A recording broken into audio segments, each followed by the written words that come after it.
오늘도 회사 문 앞에서 망설이고 있나요? 가슴이 답답해지고 숨이 막히는 그 순간. 집에서는 그렇게 당당했던 내가 회사 건물만 보면 왜 이렇게 초라해지는 걸까요? 엘리베이터 버튼을 누르는 손끝이 떨리고 사무실 문을 열기 전 깊게 한숨을 쉬는 자신을 발견한 적 있으신가요? 괜찮아. 오늘은 달라질 거야.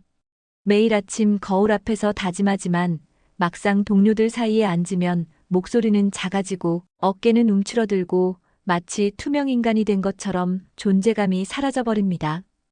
회의실에서 하고 싶은 말이 목구멍까지 올라왔다가 누군가의 차가운 시선 하나에 다시 삼켜지는 그 순간의 절망감.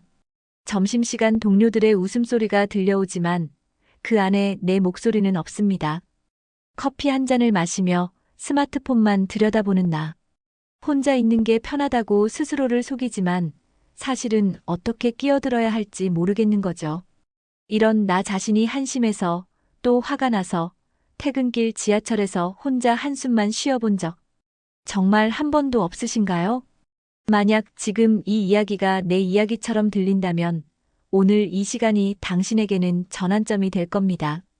왜 당신이 회사에서만 작아지는지, 그리고 그 굴레에서 벗어나 다시 당당한 자신을 되찾을 수 있는지, 심리학적 근거와 함께 현실적인 해답을 제시해 드리겠습니다.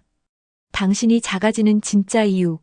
먼저 분명히 해두고 싶은 게 있습니다. 당신이 회사에서 작아지는 건 능력이 부족해서가 아닙니다. 성격에 문제가 있어서도 아니고요. 이건 인간이라면 누구나 경험할 수 있는 자연스러운 심리적 현상입니다. 직장이라는 공간은 단순한 일터가 아닙니다. 그곳은 서열과 규칙, 암묵적 분위기가 복잡하게 얽힌 작은 사회입니다. 그리고 인간은 사회적 동물로서 이런 환경에 들어서는 순간 본능적으로 자신의 위치를 파악하려 합니다. 문제는 이 과정에서 시작되는 끝없는 비교입니다. 옆자리 동료는 프레젠테이션을 척척 해내고 저쪽 팀장은 상사에게 인정받으며 신입사원조차 나보다 적극적으로 보입니다. 이런 비교가 반복되면서 나는 부족하다는 결론에 도달하게 되죠. 집에서는 분명 내가 주인공이었습니다. 가족들 앞에서는 의견을 당당히 말하고 친구들과는 편하게 농담도 주고받습니다. 하지만 회사에서는 왜 엑스트라가 된 기분일까요? 그 이유는 직장이 우리를 절대적 가치가 아닌 상대적 위치로 판단하기 때문입니다. 성과, 경력, 인맥, 심지어 상사의 선호도까지.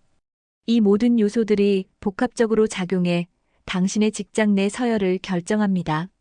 그리고 이 구조 속에서 존재감이 줄어들면 나는 가치 없는 사람이라는 잘못된 믿음이 마음 깊숙이 자리 잡게 됩니다.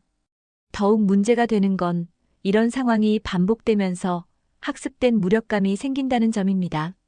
처음에는 적극적으로 참여하려 했지만 몇 번의 좌절을 경험하면서 어차피 내 말은 중요하지 않아. 나는 원래 이런 사람이야 라고 스스로를 규정해버리는 거죠. 인간관계 스트레스의 숨겨진 메커니즘. 직장에서 느끼는 스트레스의 핵심은 단순한 업무 부담이 아닙니다. 그보다는 복잡하게 얽힌 인간관계 속에서 느끼는 심리적 압박감입니다. 이를 이해하려면 관계 권력이라는 개념을 알아야 합니다. 직장에는 보이지 않는 권력 구조가 존재합니다. 상사와 부하 직원, 오래된 직원과 신입사원, 핵심 업무를 담당하는 사람과 보조 역할을 하는 사람. 이런 구조 속에서 자연스럽게 대화를 주도하는 사람과 듣기만 하는 사람이 나뉩니다. 문제는 듣기만 하는 시간이 길어질수록 관계적 침묵이 습관화된다는 점입니다. 처음에는 의견이 있어도 적절한 타이밍을 놓쳤다며 넘어가다가 나중에는 아예 말할 생각조차 하지 않게 됩니다. 심리학에서는 이를 사회적 위축 현상이라고 부릅니다. 여기에 부정적 귀인 편향이 겹치면 상황은 더욱 악화됩니다. 동료가 복도에서 인사를 받지 않았을 때 단순히 못 보고 지나쳤을 수도 있지만 저 사람이 나를 무시하는구나 라고 해석합니다. 팀 회식에 초대받지 못했을 때도 내가 소외되고 있어라고 받아들이죠. 이런 부정적 해석이 반복되면서 방어기제가 작동합니다. 상처받지 않기 위해 스스로 거리를 두기 시작하고 이는 결국 더 큰 소외감으로 이어지는 악순환을 만들어냅니다. 특히 우리나라 직장 문화에서는 눈치라는 독특한 소통 방식이 존재합니다. 직접적으로 표현하지 않으면서도 상대방이 알아서 파악하기를 기대하는 문화. 이런 환경에서는 사회적 감수성이 높은 사람일수록 더 큰 스트레스를 받게 됩니다. 작아진 나를 되찾는 여정의 시작. 이제 중요한 건 어떻게 이 상황을 벗어날 것인가입니다. 하지만 여기서 한 가지 분명히 해야 할 점이 있습니다. 변화는 하루아침에 일어나지 않습니다. 오랫동안 굳어진 패턴을 바꾸려면 인내심과 지속적인 노력이 필요합니다. 첫 번째 단계는 관점 전환입니다. 지금까지 회사를 나를 평가하고 판단하는 심판대로 여겼다면 이제는 나를 성장시키는 연습장으로 바라보세요. 매일이 시험이라고 생각하면 위축될 수밖에 없지만 매일이 연습의 기회라고 생각하면 실수도 배움의 과정이 됩니다. 심판대에서는 완벽해야 한다는 압박감 때문에 아무것도 시도할 수 없습니다. 하지만 연습장에서는 서툴러도 괜찮고 실패해도 다시 시도할 수 있습니다. 이런 마음가짐의 변화만으로도 직장에서의 긴장감이 크게 줄어들 것입니다. 두 번째는 작은 발언부터 시작하는 것입니다. 갑자기 회의에서 큰 아이디어를 제안하려 하지 마세요. 대신 동료의 의견에 짧게 덧붙이기, 간단한 질문하기, 유용한 자료 하나 공유하기. 이런 작은 참여부터 시작하세요. 맞습니다. 저도 그렇게 생각해요라는 한마디도 충분합니다. 혹시 이 자료 도움이 될까요? 라며 링크 하나를 공유하는 것도 의미 있는 기여입니다. 이런 작은 행동들이 쌓이면서 나도 할 수 있다는 자신감이 조금씩 생겨날 것입니다. 세 번째는 회사 밖의 자신을 잊지 않는 것입니다. 당신은 직장인이기 이전에 누군가의 소중한 가족이고 친구이며 고유한 가치를 가진 개인입니다.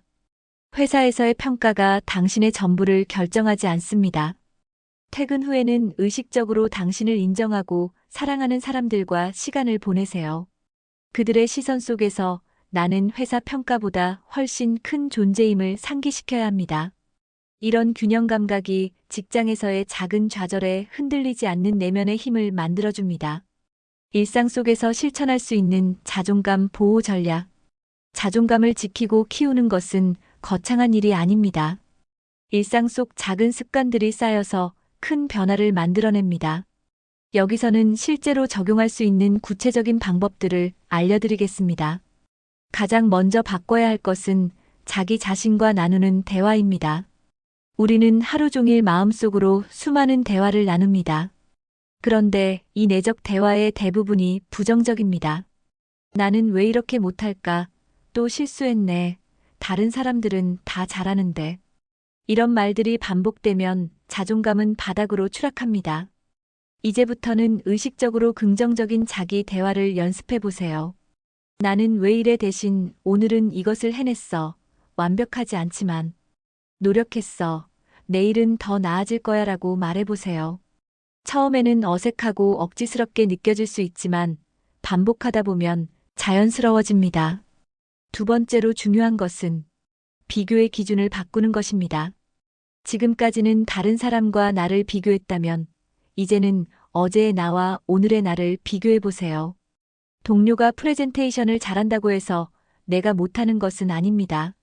중요한 건 내가 어제보다 조금이라도 나아졌는가입니다. 이를 위해서는 구체적인 성장 지표를 만드는 것이 도움됩니다. 이번 주에는 회의에서 한 번은 발언해보기, 모르는 것이 있으면 주저하지 말고 질문하기, 동료에게 먼저 인사하기. 이런 작은 목표들을 세우고 달성 여부를 점검해 보세요. 세 번째는 하루를 마무리할 때의 루틴을 만드는 것입니다. 잠자리에 들기 전 오늘 하루를 돌아보며 작은 성취라도 기록해 두세요. 오늘은 회의에서 질문을 했다. 동료에게 도움을 요청했다. 새로운 업무를 배웠다. 아무리 사소한 것이라도 괜찮습니다.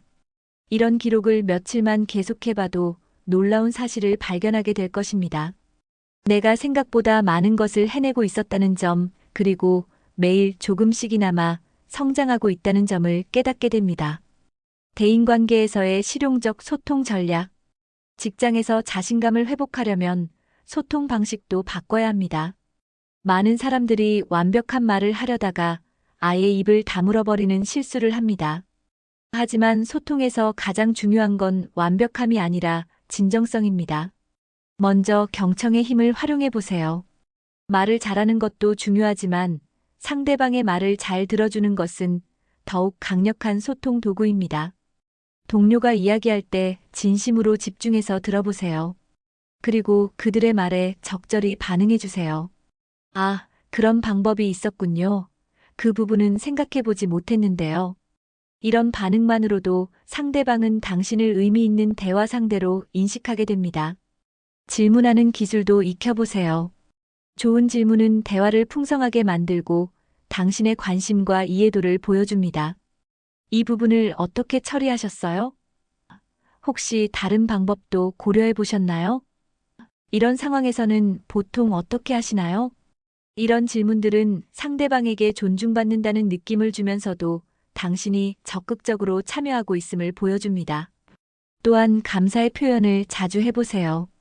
동료가 도움을 줬을 때, 상사가 조언을 해줬을 때, 심지어 누군가 작은 친절을 베풀었을 때도 구체적으로 감사를 표현해보세요. 덕분에 일이 훨씬 수월해졌어요. 그 조언이 정말 도움이 됐습니다. 이런 말들은 상대방도 기분 좋게 만들면서 당신에 대한 인상도 좋게 만듭니다. 장기적인 성장을 위한 마인드셋. 직장에서의 자신감 회복은 단거리 달리기가 아니라 마라톤입니다. 빠른 변화를 기대하기보다는 꾸준한 성장에 초점을 맞춰야 합니다. 이를 위해서는 몇 가지 중요한 마인드셋이 필요합니다. 첫째, 실패를 두려워하지 마세요. 새로운 시도를 하다 보면 당연히 실수도 있고 어색한 순간도 있을 것입니다. 하지만 이는 성장 과정의 자연스러운 일부입니다. 실패로부터 배우는 사람과 실패를 두려워해서 아무것도 시도하지 않는 사람. 1년 후에는 엄청난 차이가 날 것입니다. 둘째, 완벽주의를 버리세요. 완벽한 발언, 완벽한 성과, 완벽한 인간관계. 이런 것들을 추구하면 오히려 아무것도 시도할 수 없게 됩니다. 70점짜리 실행이 100점짜리 계획보다 낫습니다. 일단 시작하고 하면서 개선해 나가는 것이 가장 현실적인 성장 방법입니다. 셋째, 다른 사람의 시선에 덜 신경 쓰세요. 사람들은 생각보다 당신에게 관심이 없습니다. 당신이 실수하는 것을 지켜보며 판단하고 있다고 생각하지만 사실 대부분의 사람들은 자신의 일에 바빠서 다른 사람의 작은 실수 따위는 금방 잊어버립니다. 새로운 나로 거듭나기. 이제 정리해 보겠습니다. 당신이 회사에서 작아지는 것은 당신의 잘못이 아닙니다. 그것은 복잡한 조직 구조와 인간관계 속에서 나타나는 자연스러운 현상입니다. 하지만 이 상황을 받아들이고 그대로 머물 필요는 없습니다. 변화는 작은 걸음부터 시작됩니다. 오늘부터 자신과의 대화를 긍정적으로 바꿔보세요. 동료의 말에 귀 기울이고 작은 의견이라도 표현해 보세요. 회사 밖에 당신을 잊지 말고 매일 작은 성취라도 인정해 주세요. 가장 중요한 것은 당신이 충분히 가치 있는 사람이라는 사실입니다. 회사라는 작은 무대에서 잠시 존재감이 희미해졌을 뿐, 인생이라는 큰 무대에서 당신은 분명히 주인공입니다. 내일 아침 회사 문 앞에 설 때, 이번에는 조금 다른 기분일 것입니다. 여전히 떨릴 수도 있지만, 이제는 알고 있습니다. 당신이 작아지는 것이 아니라 성장하기 위해 도전하는 것이라는 사실을요. 당당하게 걸어 들어가세요. 당신의 목소리가 필요한 곳이 바로 그곳입니다.